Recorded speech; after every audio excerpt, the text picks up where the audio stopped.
Welcome. Thanks for being here. My name's Bunny Nunn. I'm a multimedia artist, and I made this piece right here. I'm Fjolla, a performance artist, writer, and it's my honor today to have a conversation with my friend, one of my oldest friends in Nashville, I think, Bunny Nunn, about her piece, The Three Clairs. And I will just start by saying, come back later when it's darker so you can actually enjoy the piece, roam around in this gorgeous spot.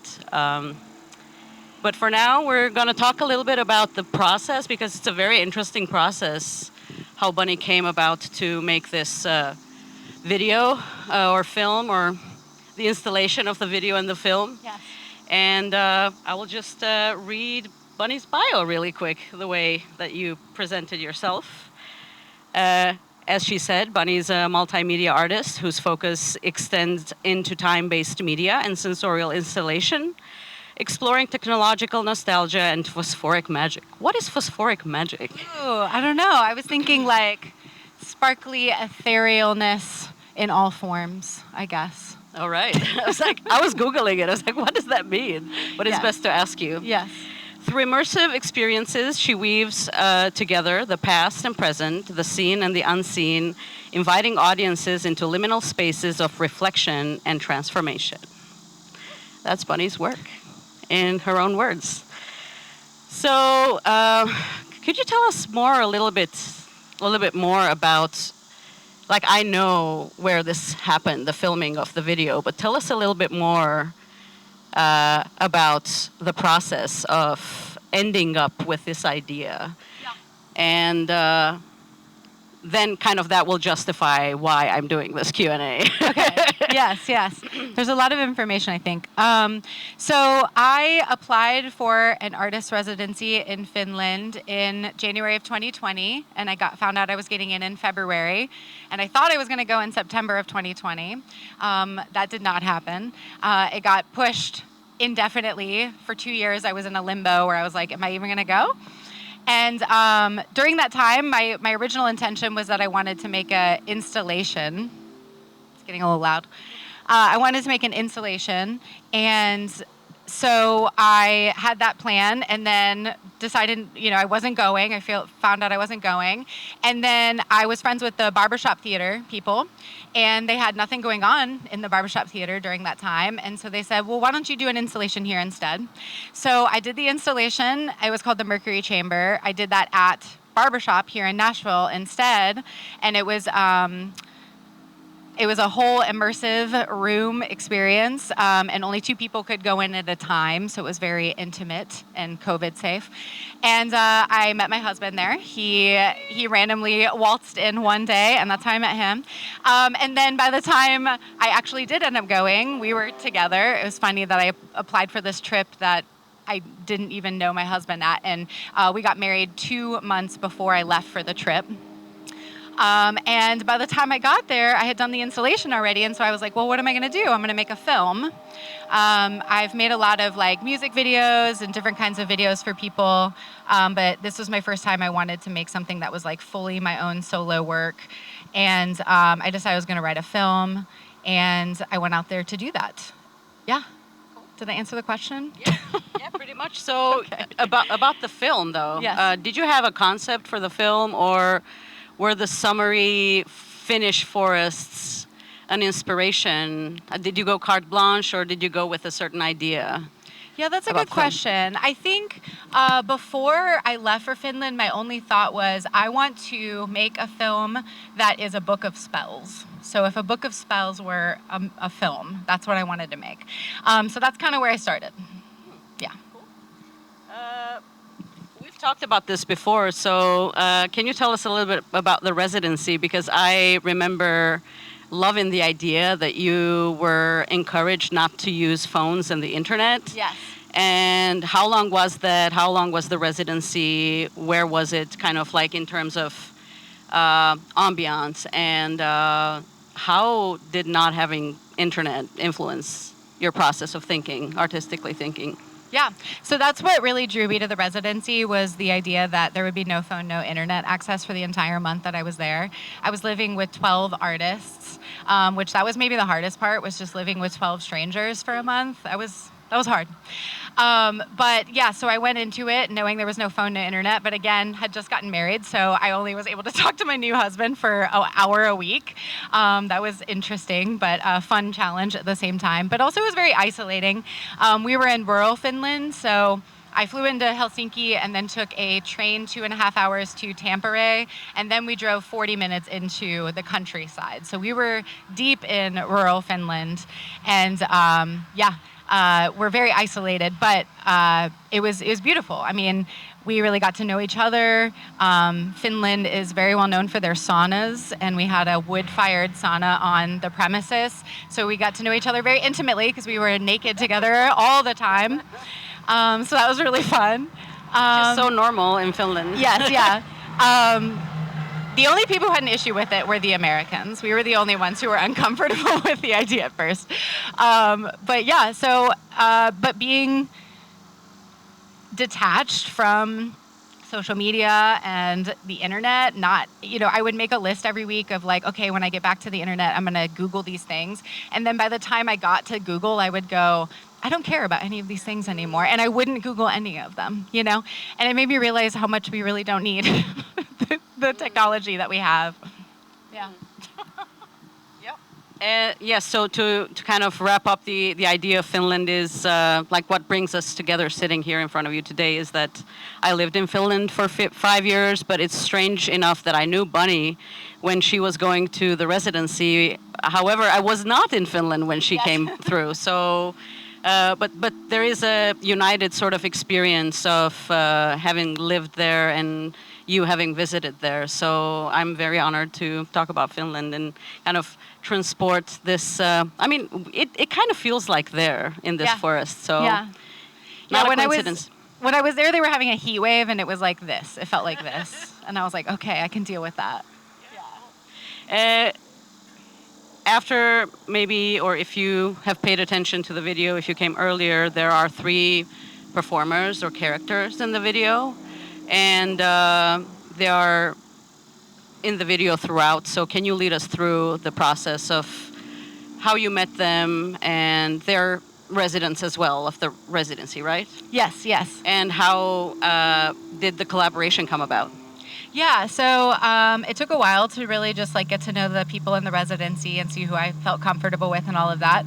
And so the first week we were really just kind of like getting settled, acclimated.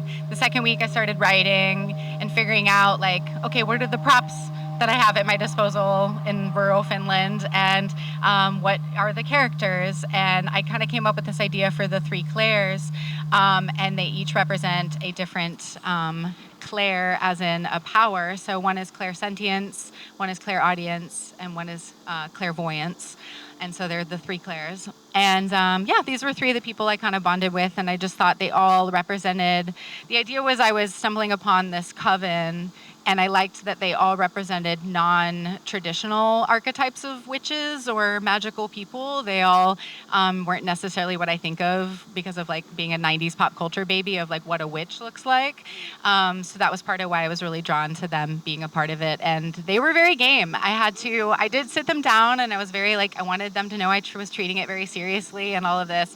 And one of them had a little acting experience, but the other 2 did not at all. But they really I felt threw themselves into it, and as you'll see, did some things that were a little probably awkward to ask them to do. Like this person I asked to get down on his knees and act like he was a dog worshiping the moon at one point, and he just did it. And I appreciated that they all came and brought their full selves to the filming. Cool. I read this really cool concept that a friend of mine, Edmina Apostolaki from Athens, from Greece, mentioned when she was talking about the mysticism or the cultism of Istanbul in Turkey. She says mystical undercurrents, and it kind of went around my head when I was watching your video. When I went to Finland, I was really tired of giving a lot and sort of being very active in the community and doing a lot of workshops and theater summer camps with young people, and I was exhausted. So when I went into the forests, I felt like this mystical undercurrents were present because in a way I started hearing my thoughts after a very long time, and I was having a very healthy conversation with myself, and I'm like, okay, there is something here. So I was curious, like, what was your experience like exploring the Finnish forests? Yeah. So a long time ago, I had learned that in several Scandinavian countries, there's a law. I think it translates to every man's law. And the idea is that anywhere that is private property, you're still allowed to walk on, or you can even camp on it as long as it's not someone's like immediate yard. So pretty much anywhere in these areas, you're allowed to just roam around. And so honestly, that made me feel very safe. In general, I've read that Helsinki is a very safe city, but I felt very safe in Finland. I felt like I wasn't going to, I don't know, wander on someone's property and they were going to pull a shotgun on me. And so it was really nice to feel that I could just pick a direction in rural Finland and just walk. There were like hundreds of lakes all around us. I swam in probably like 10 different lakes while I was there. And at one night, I just like took this little boat at midnight because the sun doesn't go down till 11 p.m. in the summer, and it comes back up at like 1 in the morning. So it's pretty much never gets dark. And so I would just like take a boat out in the lake in the middle of the night. And I don't know, I don't feel like you could do that in America without people just being like, what the fuck are you doing? Just like yelling at you. And then we were talking, you said that there were a lot of kind of hidden objects or present sort of objects in the forest. Can you talk about that a little bit? Yeah, well, because we were on this property around this residency, so all of these other artists, hundreds of artists who have lived on the premises over the past few years, have left relics and secret shrines and little drawers with secret magic objects and tree houses and all sorts of things. So you'll see a little bit of some of the landscape and the interesting things in the area in the video. There was a big stone labyrinth that we would walk around for meditating, and there was these big standing stones and also this big concrete circle that I have in the video. Yeah. And then you said that you added your sort of signature there too in the forest with the curtain. Yes, yeah, yeah. Which you can also see in the video. Yeah.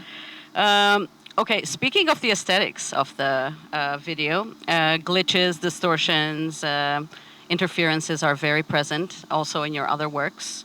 So I'm curious to know, you say something like in the description for the festival, there are manifestations of the Coven's magical field interfering with my JVC camcorder. Can you tell us more about this aesthetic choice? Yeah, so I've used a lot of like different kinds of glitch and analog gear in a lot of my work. I tend to be very drawn to technological nostalgia, I guess is what you could think of it as. But specifically with this, I was thinking about, the effects of like, I don't know, magnets on film or things like that, leaving this trace of the residue of their existence. And in the same way, I kind of imagine like if I'm capturing these powerful rituals, then these magical fields they're creating are also going to have some sort of like decay or effect on the digital file that I was creating. So that's kind of where my head was at, thinking with like the process of the effects that I put in it. And about the rituals in the video, the found objects, you also said the film explores the relationship between objects, landscapes, and gestures, each a vessel of spiritual mystery, each carrying the potential to transform the everyday into the sacred. So I'm very curious about your philosophy of transforming the everyday into the sacred. Can you tell us more about that? Yeah, I think it's about like witnessing and acknowledgement. I guess I would say maybe I'm an animist. I believe that there is energy and life in all things. So I guess that extends to this as well. And, even as I went on the journey of like the quest to find props for this film, it was as though they were finding me. I brought them. I forgot to put them out, but I'll bring them. I'll bring them and show them to you. But I went into Tokmanni, which is what they call Target in Finland, Tokmanni, and I was in the Tokmanni, and there was this beautiful green glass goblet. And I was like, wow, I love it. I think I want this in the film. And I was like, okay, maybe I'll come back if I don't find something else that's better. Because I wanted to use like pre-used things if possible or pre-loved things. And so then I went to a thrift store and they had the exact cup there. It was crazy. And then I also found this beautiful Thoth tarot deck, which already, Thoth. Dylan's over there like, wow, okay. Like, it's the deck that was designed by Aleister Crowley in a Finnish store, a thrift store that was like a free store. So I got this free Finnish Thoth tarot deck that I'll also bring and show you. It's also in the video. So I don't know. It's just like, it felt like the items were sort of seeking me out in a way. And I was just like open to them approaching me. Beautiful. Beautiful. To me, it felt like you were filming a ritual of nature and kind of teleporting it across the ocean, especially considering that the last part of the video and basically the video ends with water, but also it becomes like a sacrifice to the water with a goblet that we hopefully will see soon. So in a way, it felt like, okay, Bunny stopped the video here, and now she's across the ocean and brought the material. So she's teleported the material into the nature here and brought the unedited version. How was the editing process after you had brought the raw material from Finland? Ooh, how was the editing process? It took a long time.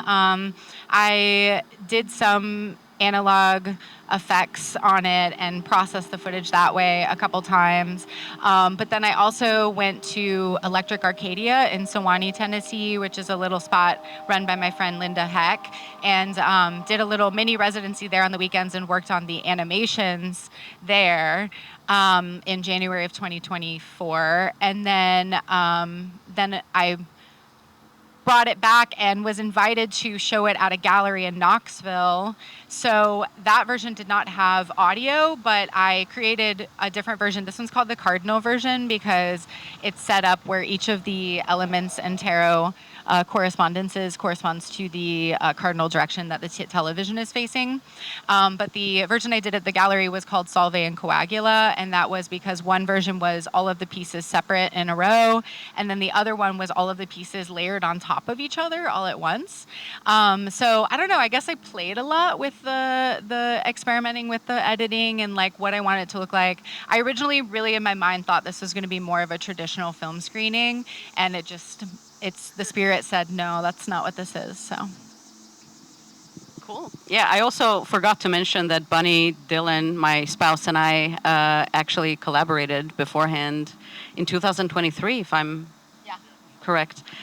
We had a video installation where I performed, and I was inside the TVs, but not physically there because I was not in the US at the time. It's called The Big Sister, and it preceded the screening of Nam June-paik's Moon is the oldest TV. Yeah. So that was pretty cool. What's next, Bunny? What are you kind of working on? I had some really exciting meetings about some music videos that I'm excited to make for cool friends of mine that make cool music. So yeah.